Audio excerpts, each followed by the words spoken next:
Good morning everybody and welcome to Jim's 5 a.m. Club. This morning I come to you from another glorious location here in Sydney.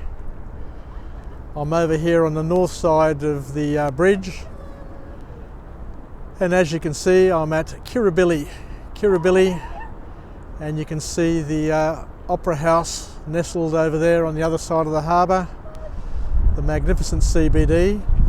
And check this out, the awesome, beautiful Sydney Harbour Bridge. Today I want to do is I want to take you on a walk and talk style of vlog. So let's start the journey, and I'll end up hopefully under the bridge over the next 10 minutes. And what I'd like to do today is talk to you about a book summary that I read, and a book which has many beautiful messages that resonated strongly with me, and I hope that they can resonate with you as well. The book that I'm referring to is called The Dip, and it's written by Seth Godin on the dip. It reminds me very much of another book that I read years ago called The Road Less Travelled, and The Dip is a book which basically talks about the importance of doing the hard yards, of doing the extra work, because it's only through that, going through the hard slog, the training, that you actually get to master anything and become a leader in your field. And it's through the dip that Seth Godin says that you need to lean into. You need to lean into the dip. You need to embrace it. You need to welcome it. And you basically need to work hard. And in fact, you need to work harder than what your competition is prepared to work. You need to do more than what the others are prepared to do. And you need to be on your game all the time, dedicated to your cause.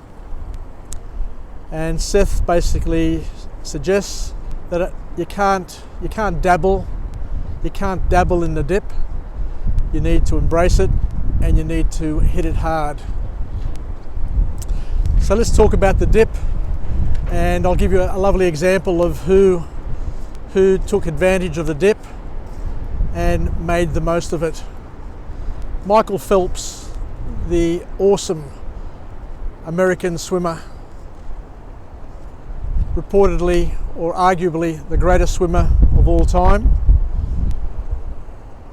actually lived the dip and mastered the dip, and he did it this way. For 5 years as a young athlete, he trained every single day, 365 days a year, and twice on his birthday.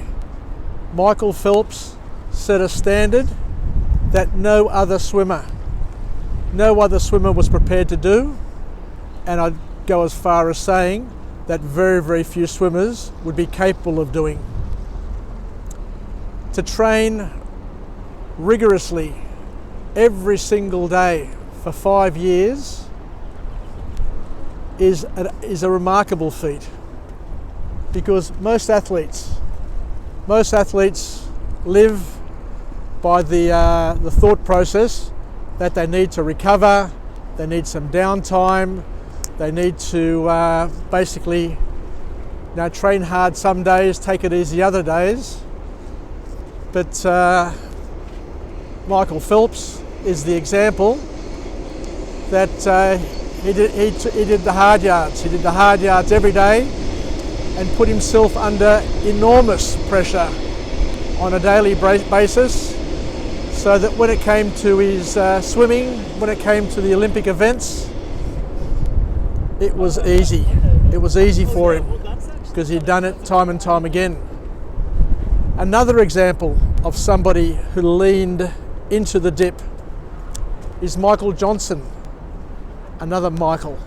Michael Johnson, who was the brilliant 200 metre and 400 metre American runner who set world records and got gold medals in both events and is a role model to many. In a book that I read where he talked about his life, he actually said that when he was training, he trained so hard that race day was easy. He thrashed himself. He thrashed himself when he was training to the point of exhaustion, to the point of not being able to continue, but he just did it day in, day out, so that he basically built up the mental, physical and spiritual courage to be able to conquer any fear that he had. And he basically worked so hard that come race day, he was the best prepared.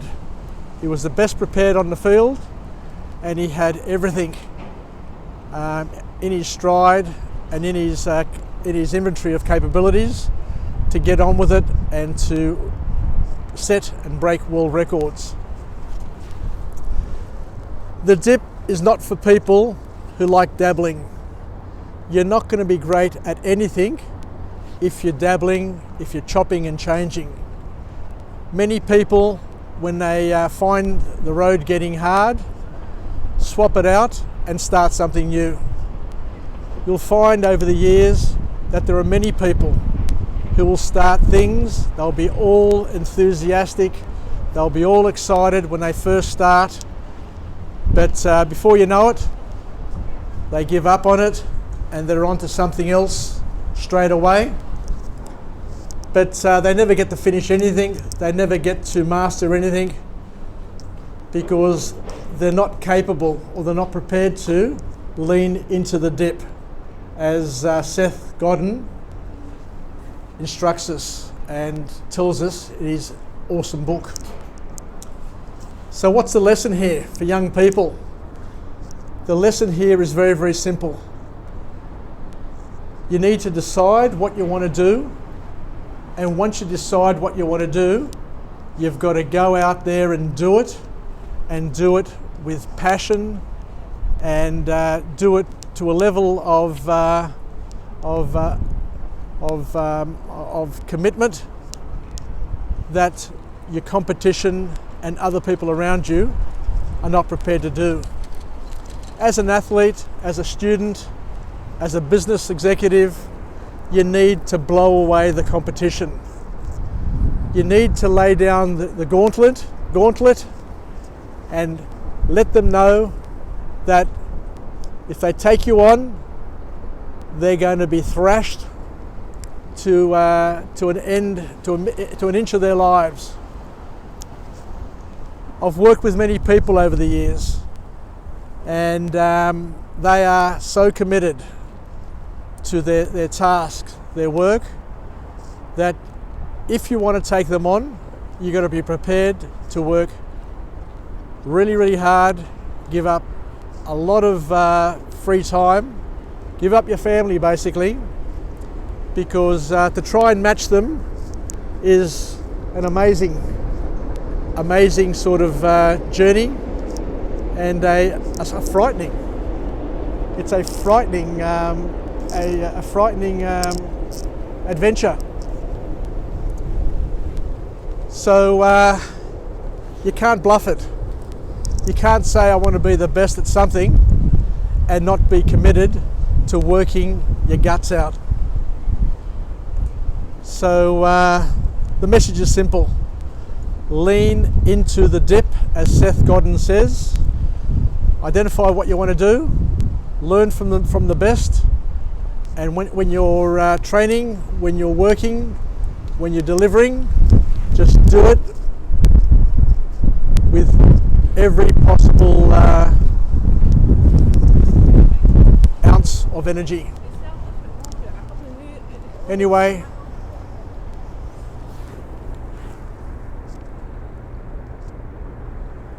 Anyway, let's finish up here. I'm alive, I'm well, and I feel great. To all my friends and family, wishing you all the very best. Let's have a great rest of the day. Stay committed, stay connected. My battery's running out, so I need to finish up fairly quickly. But for those who are in Sydney, come on down here. Come down here to Kirribilli. Get under the bridge here and just check it out. It's a beautiful vantage point. Great for photos, great for selfies.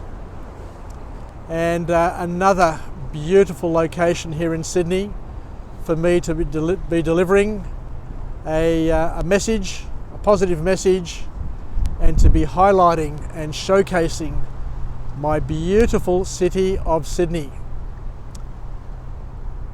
Take care, and until we chat again, it's Jim from Jim's 5am Club, and I wish you all the very best. Bye for now.